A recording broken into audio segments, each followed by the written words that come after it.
Merhaba, hoş geldiniz.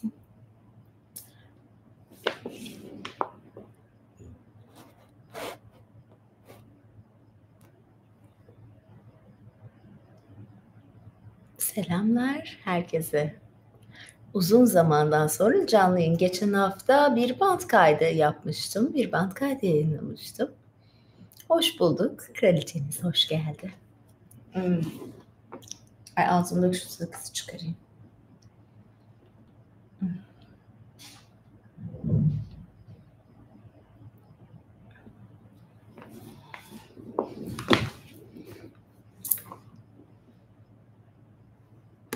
Evet, hoş buldum.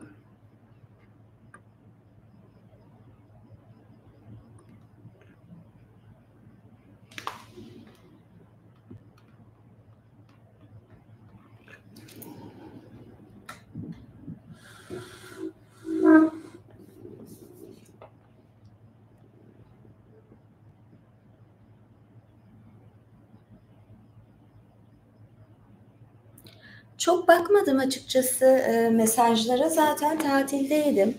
Tatildeyken hele de böyle biraz böyle tur falan gibi programlı bir şey ise vakit hiç bulamıyorsunuz. Çünkü şey oluyor yani oradan oraya gidiliyor. Öyle olunca da doğal olarak pek fırsatı olamıyor insanın mesajlara bakmaya. Ya da yayın yapayım dedim. İnternet çok istediğim gibi değildi. O zaman da yapmadım. Evet. Ay. Şöyle mesajları ben şuradan bakayım ya.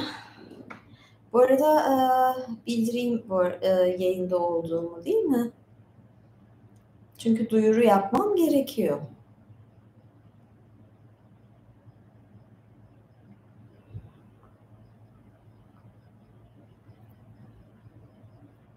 Kendi kanalıma giriyorum. Ve yayında olduğumu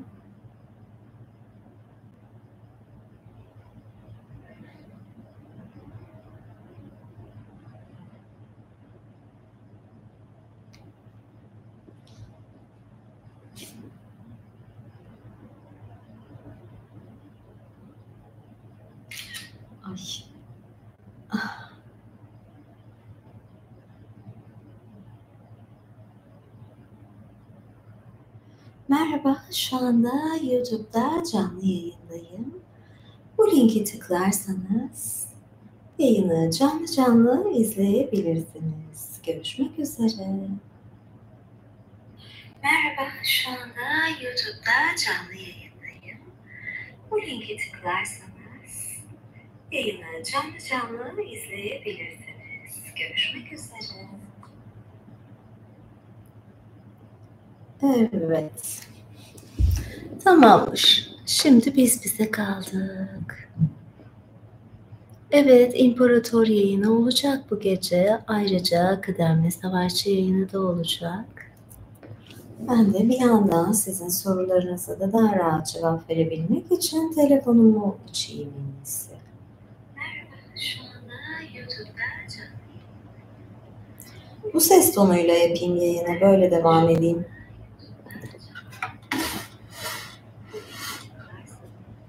Evet, gayet güzel. Bir iki soru cevaplayıp ondan sonra okumama geçeceğim. Aslında biraz anlatacağım, konuşacağım şeyler de var. O da ayrı bir durum.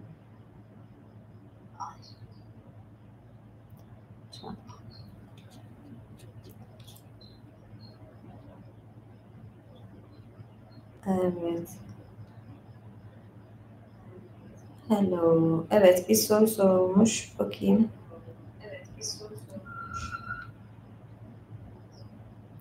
Çıralı en güzel yerler arasında sizce kaçıncı?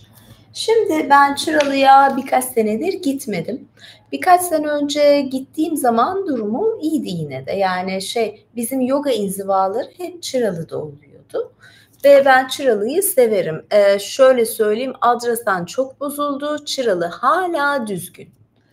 Bunun bir sebebi de zaten yani orada belediyenin daha sıkı şeyler yapması, düzenlemeler yapması diye biliyorum. Ama ben severim. Yani denizini de severim. Denizi bozulmamıştır. Öyle tur teknesi yoktur. Yeşilliği vardır. Sakindir. Açılan mekanlar kalitelidir. İç Anadolu ya da Ankara'nın bağlarından kopup gelmiş tarzı şeyler yoktur. O yüzden mesela Antalya'da bir yer söyle, bir yerde kalma falan denilirse Çıralı derim. Yani Kaş'ı da derdim ama Kaş biraz fazla kalabalıklaştı. Benim gözümde yorucu oluyor. Çünkü ben sabah otelimden kalkıp çok rahat bir giysiyle ve yürüme şeyiyle yürüyerek plaja gitmeyi seviyorum. Yani Kaş'ta hep bir araca binmeniz gerekiyor. O da bazen insanı zorluyor. Yani ben sevmiyorum sürekli bir arabayla bir plaja gitmeyi. Sevdiğim kısım mesela tekneyle plaja gitmek, deniz taksilerle plaja gitmek. O yüzden yani Çıralı'yı hala yani Türkiye içinde gideceğim bir iki yer varsa bir tanesi Çıralı'dır, bir tanesi Datça'dır. Evet, tekrar başka bir soru alayım. Doğa üzerine ben bugün çünkü konuşacağım. O yüzden böyle bir soruyu. Dünyada şimdi tüm dünyayı gezmiş olmak lazım. Dünyada favori bire girer. İstanbul'da denize giriyorum. Evet, Büyükçekmece'de denize giriyorum. Neden diyecek olursanız ben denize çok meraklıyım. Yani denize girip de saatlerce çıkmıyor değilim ama bana iyi geliyor. Bir böyle şey yapıyor. Enerjimi yeniliyor sanki. O yüzden ben yine İstanbul'da da denize giriyorum. Bir de tatile gittim diyelim ki bir hafta, 6 gün. Ben o ay içerisinde girmeyecek miyim hiç denize? Çok sıcak. Ve bir sıkıntım, sorunum olmadı. Yüzümü sonra temiz suyla yıkıyorum falan bazı yerlerimi. Hemen mayo değil, bikini değişiyorum. Bunca zamandır girdim, bir şey olmadı. Yani lodosta ya da kirli gördüğüm zaman girmiyorum. Ama yani o kadar şey olmaya gerek yok. Ne güzel yerlerde giriyorum. Ama burada giremem falan şeyine girmiyorum. O kadar böyle sosyetik takılma. Bu arada bebek de denize giriyorlar. Ben mi girmeyeceğim?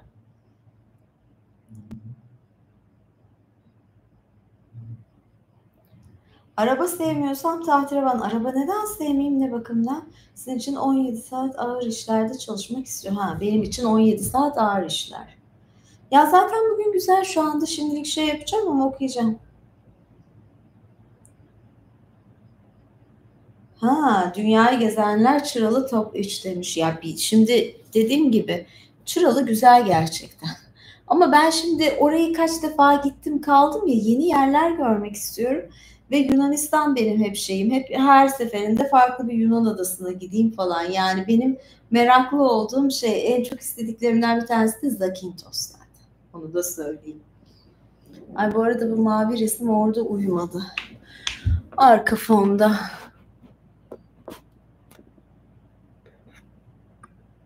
Biraz yanaştırıyorum. Okumama geçeceğim bugünkü.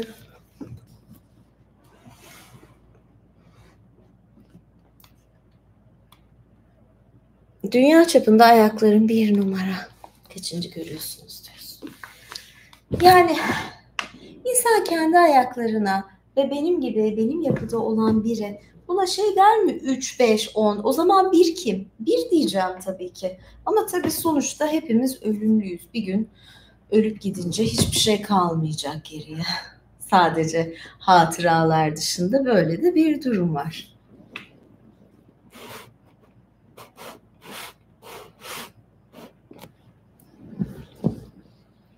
Evet. Oh.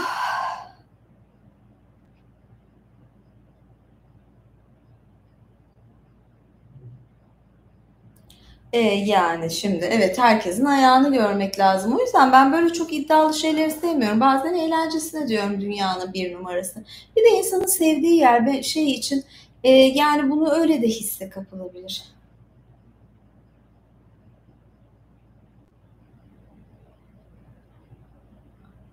Sadece ayaklar mı, her yerime teşekkür ederim.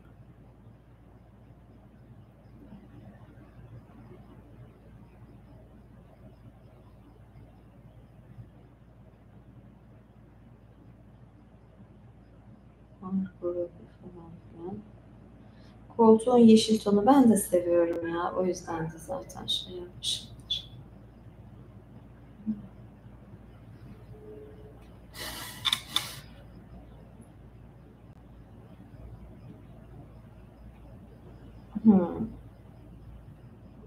Biri bana hizmet ederken. Bilmem. Belki bir ülke yanında böyle bir şey yaparım.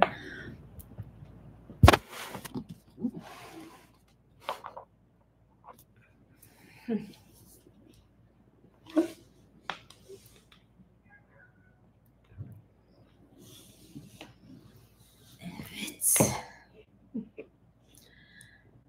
Bugün size bir masal okumayacağım, bir mitoloji de okumayacağım. Tatilde başlamıştım. Başladığım kısımdan bir kitap okuyacağım. Yani böyle kitabın ilk bir iki bölümünü okuyacağım. Başladığım bir kitabın. Kitap da benim çok sevgili yoga hocam Çetin Çetintaş'ın kitabı. Biraz kitap tanıtımı gibi olacak sanki. Şöyle bir şey, zaten yeşil koltuk, arkada yeşil resimler. Doğadan destek almanın gizemli sanatı.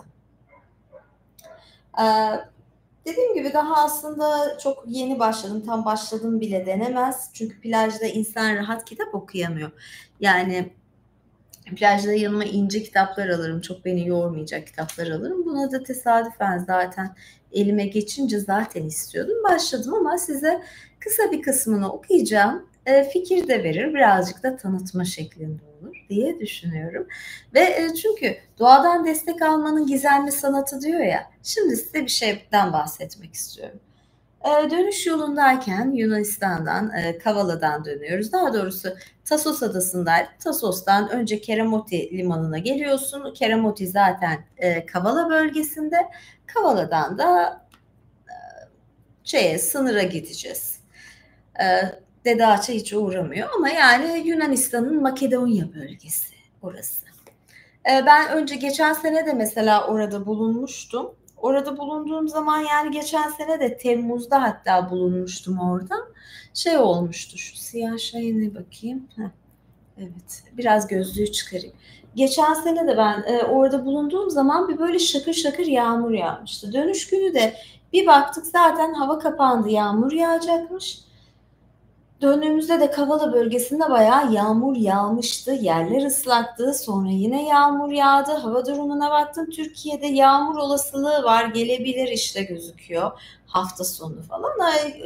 De orada da birkaç gün boyunca yağmur gözüküyordu. Şu anda yağmur var sanırım. Derken ne oldu? Diyanet İşleri Bakanı yoktu. Diyanet İşleri Başkanı falan. Hani döndüğümüz güne denk geliyormuş. Tüm camilerden yağmur duası okunması oldu. Zaten yağmur yağacaktı. Yağmur yağacak. Meteorolojiden yağmur bekleniyordu. Komşuda yağmur vardı. Komşuda duasız yağmur vardı.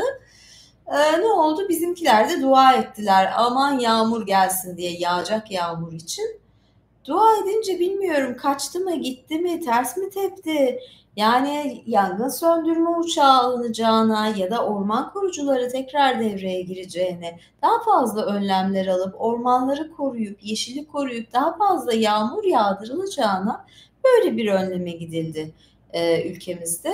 Ne oldu? Gelecek yağmur da gelmedi. Yani artık bu ne cenabetlik mi diyeyim, bu nasıl bir durum mu diyeyim?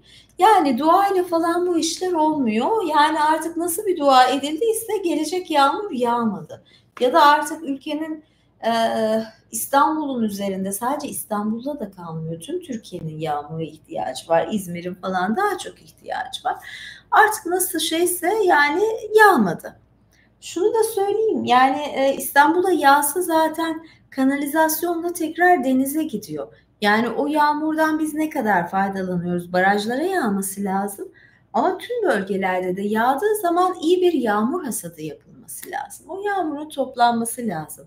Ya da artık kurak bir ülkede yaşadığımızın farkına varıp ne yapmak lazım? Yani mesela herkes klima çalıştırıyor. O klimalardan ne kadar su çıkıyor? O su mesela farklı şekilde toplanıp atık su için kullanılabilir. Yani hani sifonlarda falan. Ya da yine yani mesela havanın neminden ayrıştırıp su elde edilebilir. Böyle böyle önlemler alınabilir ama bizimkiler dua etmeyi seçti. Dualara falan karşı değilim. Yani benim bir hastam varken ilk iş dua ederim. İlk elimden gelen budur yani, Allah'ı yakarmak. Ama yapılabilecek önlemler varken Ve bunun yani devletin yapabileceği bir sürü şey varken bunu işimizin duaya kalmış olması çok manidar diyorum. Yunanistan Hristiyan dua falan etmediler. Şakır şakır yağmur yağdı. Tüm tarlaları yemyeşil falan filan. Evet neyse doğadan destek almanın gizemli sanatı. Bundan size böyle başlayacağım. Hatta ilk bölümün ismi de çok hoşuma gitmişti. Ben bunu paylaşacaktım. Ayrıca fotoğrafını çekip paylaşacaktım. Dedim ya okuyayım yani çok şey de değil. Bir bakayım şöyle şeylere sorularla da konuşma. Karlina Hanım mı? Benim adım Caroline Karline değil. Bakayım şu sorulara bakmak için. Dualı olsaydı. Ya Yunanistan ormanları korudu mu korumadı mı ama söyleyeyim sana size tarlalarında kocaman ayçiçekleri, kiviler, üzüm bağları yemyeşil tarlaları ekiliyor. Bizde tarlada ekilmiyor, çiftçi desteklenmiyor. Orada da orman yangını oluyor. Onların da başı dertte. Ben hiç orman yangını olmuyor demiyorum ama ellerinden geleni yapıyorlar.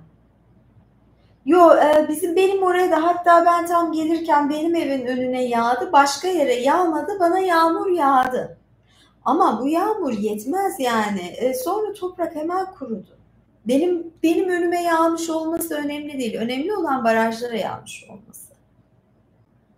Aynen yağmurun çoğu denize gidiyor.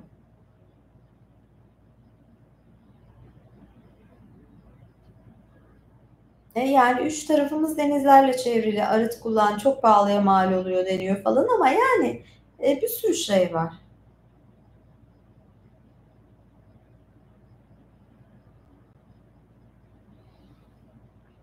Nasıl yani şey diyorsunuz Çetin Taş insan yoga diyerek kazıklama derken kazıklama nedir? Kazıklama neye göre bir şeye kazıklama dersiniz?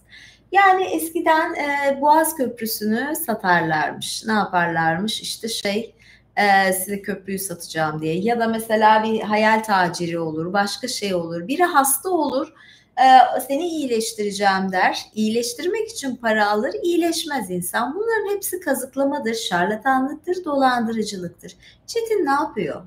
Ya Çetin ne yapıyor? Diyor ki size böyle bir inziva diyor, yoga eğitimi diyor. Yani verdiğinde zaten ne verdiği ortada. Bunun ücreti de belli. Kimseye zorla bir şey vermiyor, satmıyor. O deneyim için daha fazlasını vermeye hazırda bir sürü insan var. İnsanlar rahatlamak için nelere para harcıyor? Sağlığından oluyor. Ne kadar içkiler içiyor, uyuşturucular kullanıyor falan. Bunun Çetin'in yaptığının hiç kimselere bir zararı yok. Yani bunu verebilecek insanlar da verirler. Herkes bundan memnun. Ben buna böyle denmesine çok garipsiyorum. Çünkü ya insanlar nelere para harcamıyor ki?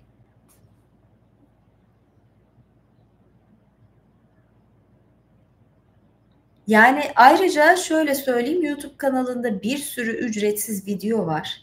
Yani oturur onları yaparsın. Sırf bunları izleyerek ve bunları yaparak kendini geliştirmiş o kadar çok kimse var ki sonradan festivale falan da gelmişlerdir.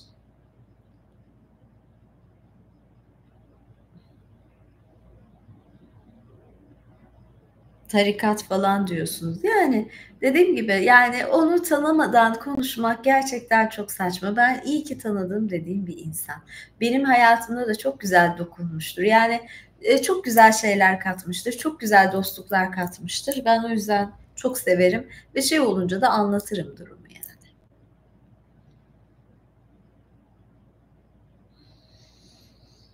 Evet. Kullanılmış spor çorabımı isteyen var. Satmak için. Ya üyeliklere yeni dönemde zaten evet artık baktım çorap. Bir mesaj da vardı. Gerçi ona da bakacaktım. Yani iyi tekliflerde belki topuklu ayakkabı ya da çorap. Önümüzdeki dönemde neden olmasın yani hani bu çorap ve Ekim'den falan sonra gibi yani şimdi yaz zamanı bununla uğraşamam da. Evet. Soru cevap sorup konuşalım. Ben çok uzun bir şey okumayacağım. İsmini çok sevdim ve ben bir yandan da sohbet edeceğim. Bunu okurken bir yandan da konuşacağım. Tekrar sorulara da döneceğiz. Sohbetin içine yedireceğim okumayı. Yani bu bir masal ya da mitoloji okuması, ders okuması gibi değil. Evet, şöyle Biraz da böyle geleyim.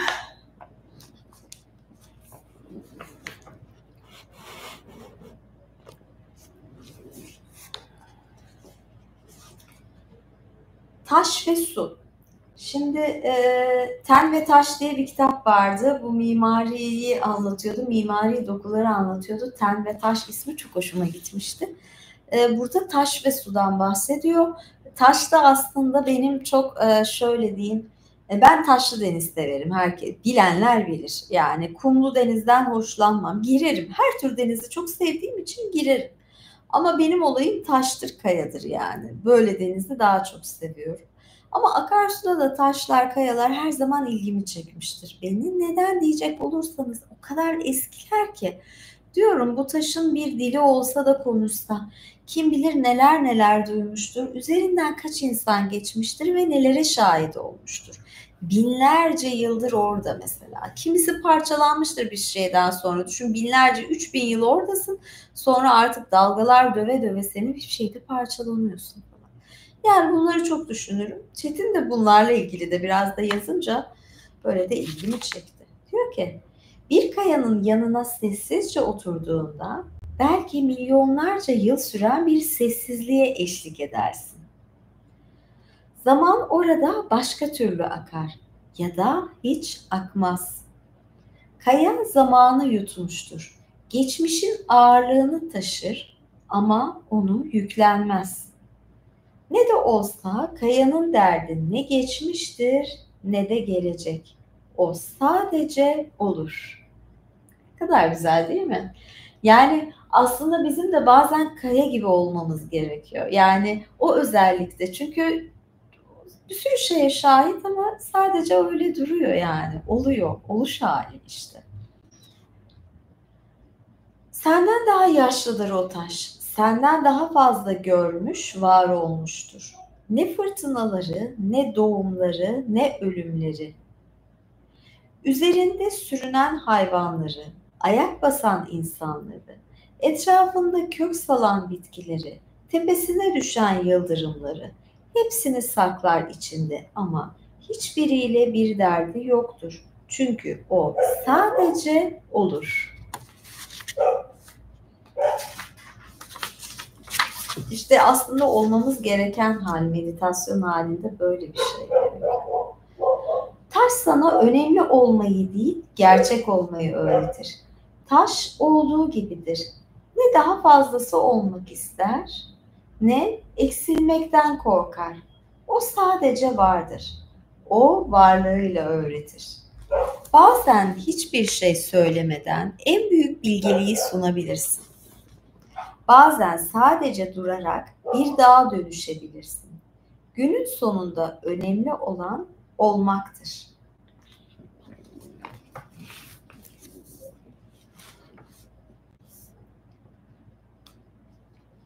Su sırrın taşıyıcısıdır.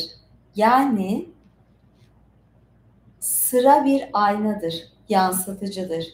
Nehre yüzünü çevirdiğinde o seni değil, içinden geçtiğin halleri yansıtır. Su her şeyi alır ama hiçbir şeyi tutmak derdinde değildir. İnsan da böyle olmalıdır işte. Deneyimleyip bırakabilmeli, bağlanmamalıdır.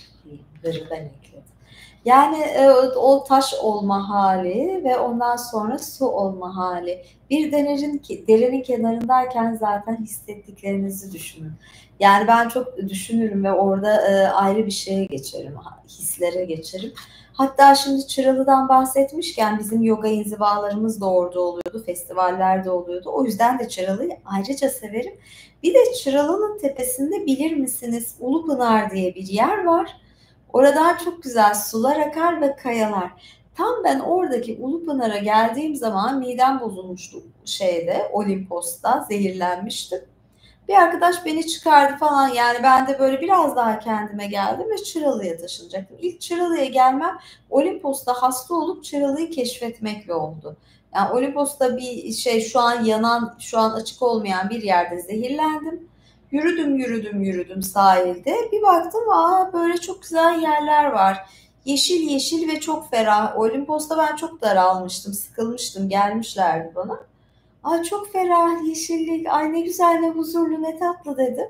Bir baktım orada pansiyonlar, oteller falan var. Oraya kalmaya karar verdim ve bir arkadaş da beni oradan oraya valizle çıkıp yürüyemeyeceğim için arabayla taşıyacaktı ve Ulupınar'a gittik. Arada ben bir şey yiyeyim artık diye, çünkü hani zehirlendikten sonra da Ulupınar'da böyle şeyleri gördüm. Kocaman kocaman kayalar ve sular akıyor. O zaman düşünmüştüm, kim bilir belki de 1000 yıl önce, 1000 yıl ne kadar da yakındır bu taş için, neler neler oluyordur, nelere şahit oluyor, ne kadar insanlar gelip geçmiştir dedim. Bu metni de okuyunca zaten onu hatırladım. O durumu hatırladım. Bana Çıralı'yı sordunuz. O da ayrı bir durum oldu. Yani çok ilginç, güzel tesadüfler. Ama su sırrın taşıyıcısıdır. Bunu unutmayın. Yani mesela bazen şeydir, su içtiğiniz zaman bile şeyler vardır. Hani aile dizimi falan yaparlar ya. Aile dizimi yapılırken açıkta su bırakılmaz. Yani şu şekilde bardakta su kapalı olması, hatta suları uzaklaştırırsın ki su o şey hissi, o hale almasın. Su o hale alıp sen içtiğin zaman tekrar o hali üzerine alırsın. Birilerinin yüklerini üzerine alabilirsin. Bunu yapmamak gerekiyor. O yüzden şey yapmak, taşımak ama onu tutmamak. Bu önemli. Nedir istediğiniz? Ah.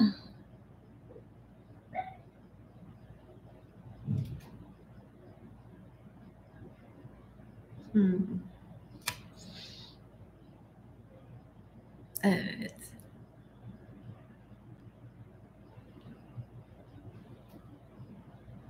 Şimdi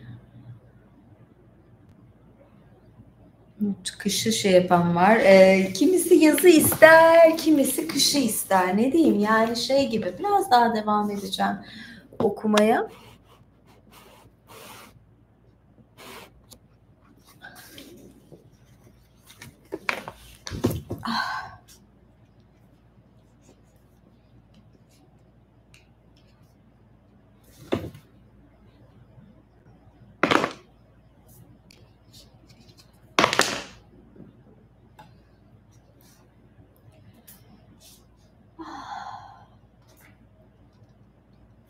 Şöyle kısa bir bölüm daha okuyacağım. Bir sayfa gibi.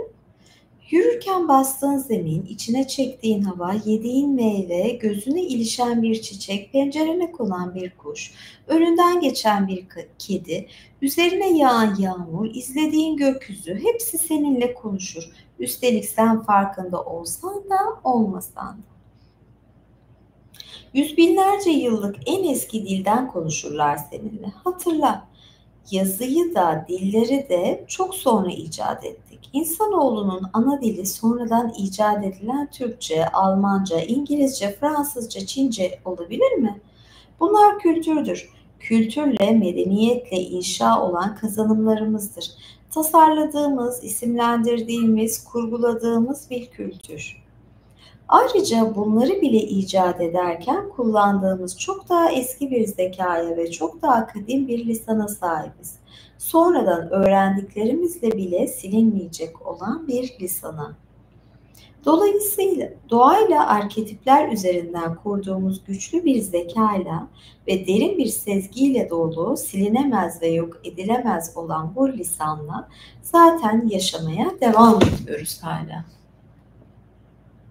Doğanın bize aracılık ettiği, bize alfabe olduğu binlerce yıllık güçlü bir dilin bizimle nasıl konuşmaya devam ettiğinin farkına vardığımızda ne olur biliyor musunuz? Şikayet ettiğin hikayeyi kendi alfabenle yeniden ve farkında olarak baştan yazabilirsin. Bu bir mucize değil, seçilmiş insanlara vaat edilmiş bir yetenek değil, kültürlerin inşasıyla unutulmaya yüz tutmuş eski bir becerimiz sadece. İnsan doğadan kopmadı, doğadan ayrılmadı. Sadece bir arada var olmayı ve birlikte nasıl konuşabildiklerini, birlikte nasıl bir hikaye yazabildiklerini yoğunluktan dolayı unuttu. Kültürler, medeniyetler, teknoloji, ekonomi, sanat, bilim, sosyal hayat vesaire gibi yoğun deneyimler, yoğun süreçlerdir. Üzerinde uzun uzadıya durmama gerek yok değil mi? Diyor. Ve şey yapıyor, yani buradan devam ediyor ve şöyle bir şey var, arketipler var.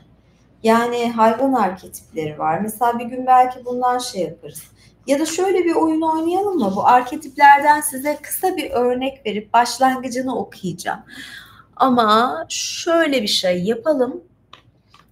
Şimdi buradan bana hani şeyler var ya, renkli süper teşekkürler.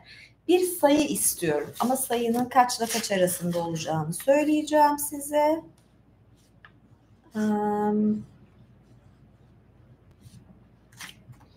Arketipler, semboller.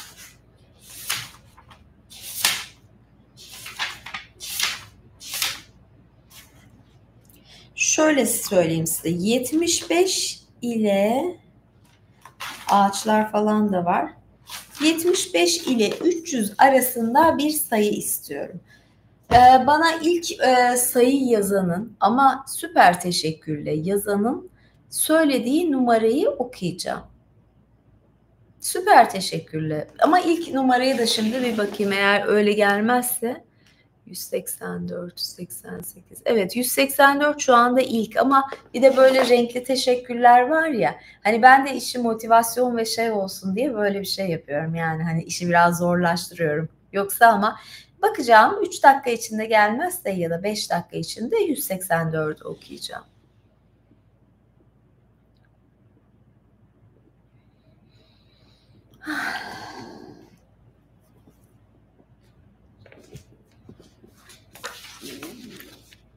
Geldi. 201.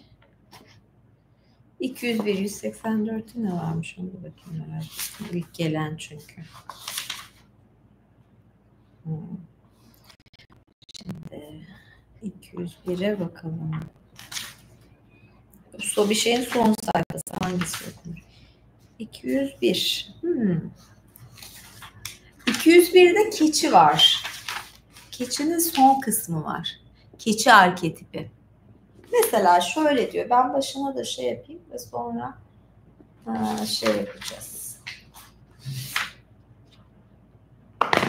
Şimdi keçi aslında 201'de tam şey yok, 197 ama böyle sayfalarca devam ediyor. İlk kısmını okuyacağım, son kısmını okuyacağım. Siz de arada kurun, belki merak edersiniz. Bir gün daha uzun uzadıya bir şey yaparız, tamam mı? Keçi diyor ki azim, kararlılık, pratiklik, kendi yolunu izleme. Keçi azim, kararlılık, pratiklik temalarıyla güçlü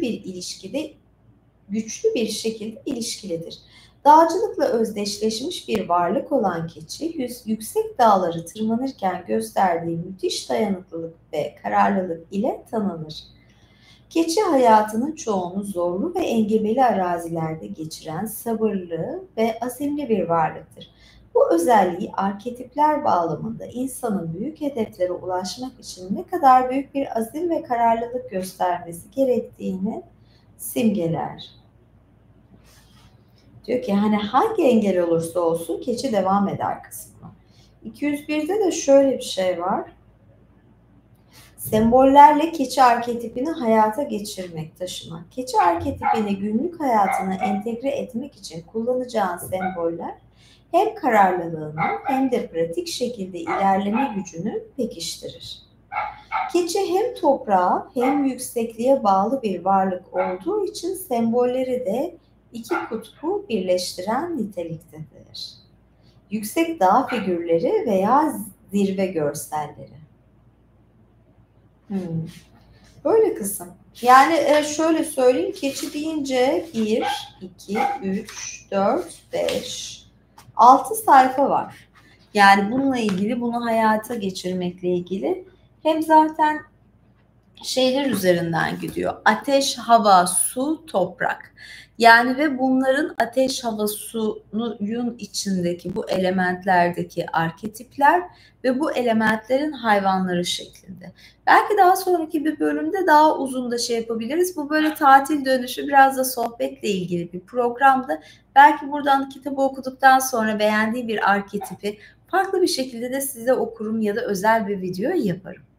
Ama böyle bir mantık var. Yani çok zevkli. Okuması çok zevkli. Böyle arada karıştırıp bu arketipte ne vardı falan deyip de şey yapabiliyorsunuz. Yani mesela bir sürü insanda şey vardır. Akrep dövmesi mesela. Akrep burcudur. Akrep dövmesini koyar. Ben size onu da şimdi şey yapayım. O su arketipi olsa gerek akrep. Su arketipleri. Ahtapot. Bakayım akrep var mı? Çünkü deniz anası dövmesi çok yapıldığı için belki akrep ateşle de olabilir. Akbaba, su arketipi bakın. Jaguar, bu da su arketipi. Şu içindeki balina. O zaman su arketipinde ateşte neler var? Öbürü toprak da mesela keçi toprak.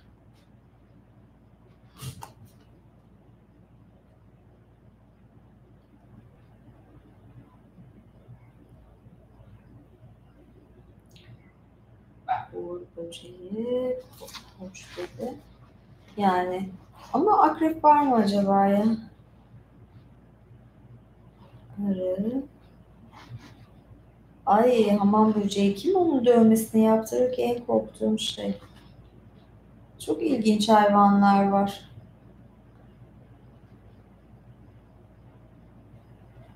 Deniz yıldızı koyun. Ağacı, ateş ve hani şey gibi.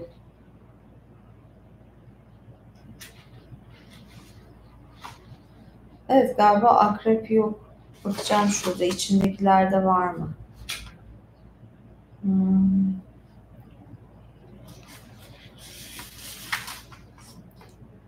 Ben de resmen sizde şey okuyorum gibi. Yengeç mesela varmış su arketipi olarak. Yengeç de yengeç burcu insanlar hep şey yapar ya, akrebi göremedim ama. Evet, akrep arketipi. Yani merak ederdim aslında. Bir chatine sorayım. Akrep arketipi yapma, neden yapmadın diye. Şimdi şöyle, yayını da bitireceğim birazdan.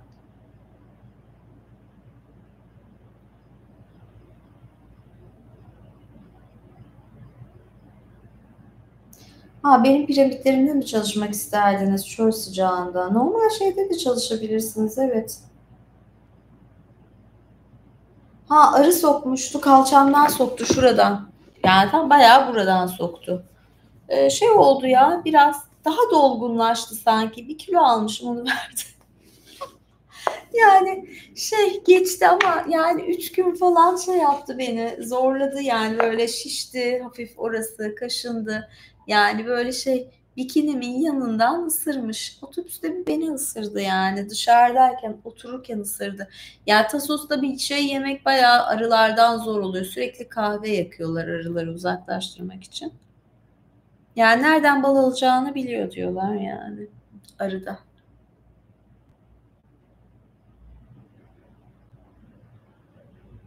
Yani. Ayaklarımdan gıdıklanıyorum. Katılı özel gıdıklama videosu nasıl gelecek yani? Biri mi gıdıklayacak? Bazen ya şeyde yapabiliyorum. Bu arada ayak masajı yaptırdım plajda. Çinli biri. Yaşlı bir amcaydı. Çinli.